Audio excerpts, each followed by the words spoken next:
호세아서 하면 보통 좀 충격적인 결혼 이야기? 뭐 그런 걸로만 생각하기 쉽잖아요.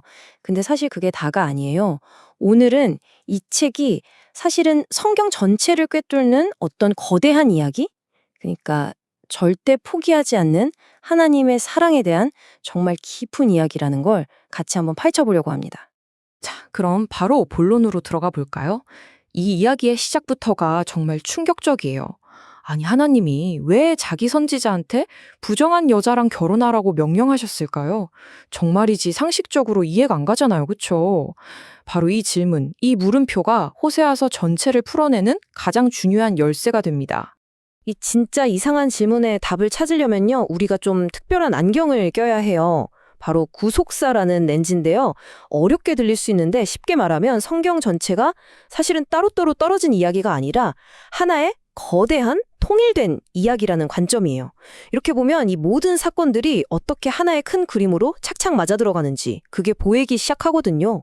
좋습니다. 그럼 첫 번째 파트에서는요, 이 충격적인 이야기가 어떻게 한 개인의 비극, 그걸 넘어서서 하나님과 그분의 백성 사이의 관계를 보여주는 뭐랄까 살아있는 상징이 되는지 한번 깊이 들여다보겠습니다.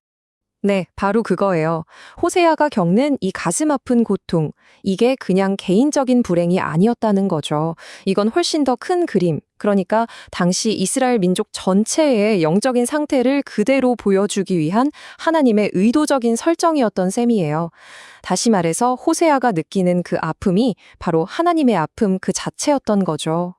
그렇다면 대체 뭐가 문제였을까요? 하나님을 이렇게까지 아프게 한 그 핵심 갈등이 뭐였을까요? 아니, 하나님은 그렇게 한결같이 사랑을 주셨는데 이스라엘은 대체 왜, 어떻게 그분한테서 등을 돌리게 된 걸까요? 성경은 이스라엘의 죄를 그냥 말 안 들었다 이 수준이 아니라 영적 간음이라는 정말 무서운 단어로 표현해요. 이게 무슨 뜻이냐면요, 하나님과의 그 소중한 언약 관계를 정면으로 배신했다는 거예요. 모든 걸 주신 창조주를 버리고 자기들이 만든 보잘것없는 우상에게 마음을 다 줘버린 거죠. 자, 이 화면을 보세요. 정말 극명한 대조가 보이죠? 한쪽에는 번영과 보호, 변함없는 언약의 사랑을 쏟아부어주시는 하나님이 계세요.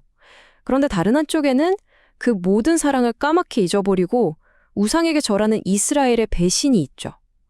바로 이게 성경이 말하는 인간의 타락, 그 본질을 정확하게 보여주는 그림입니다.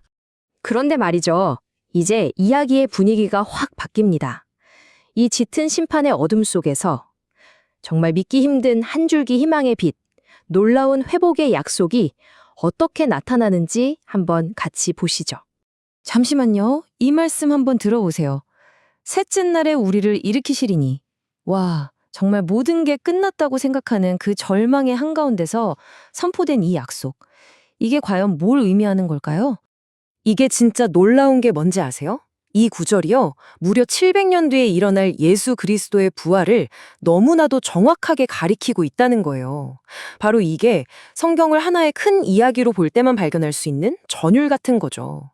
구약의 약속이 신약에서 딱 하고 성취되는 정말 완벽한 예시라고 할 수 있습니다. 자, 이제 이 이야기의 가장 가심 뛰는 부분, 감정적인 클라이맥스로 가보겠습니다. 여기서는요, 공의와 긍휼, 그 사이에서 고뇌하시는 하나님의 마음속으로 살짝 들어가 보게 될 겁니다. 솔직히 공의대로만 하면 이스라엘은 그냥 멸망하는 게 맞았어요. 그런데 바로 그 순간 하나님의 그 뜨거운 사랑이 그분의 진노를 집어삼키기 시작합니다. 이건 마치 훗날 십자가에서 일어날 일의 예고편 같아요.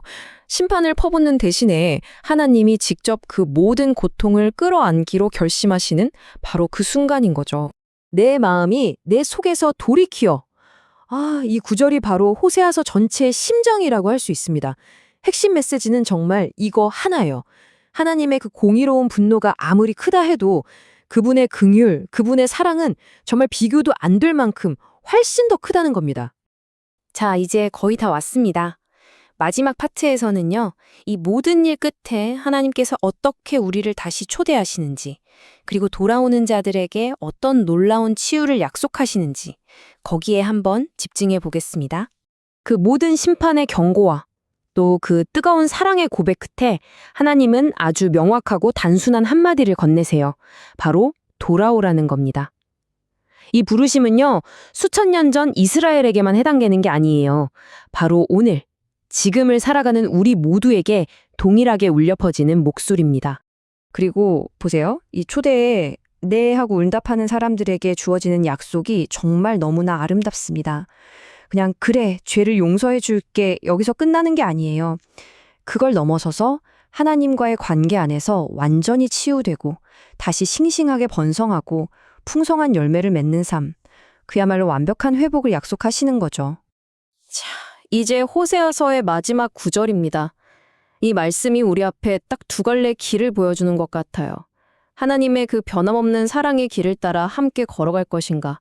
아니면 그 길 위에서 스스로 걸려 넘어질 것인가? 결국 수천 년 전의 이 오래된 이야기는 오늘을 살아가는 우리 한 사람 한 사람에게 묻고 있는 겁니다.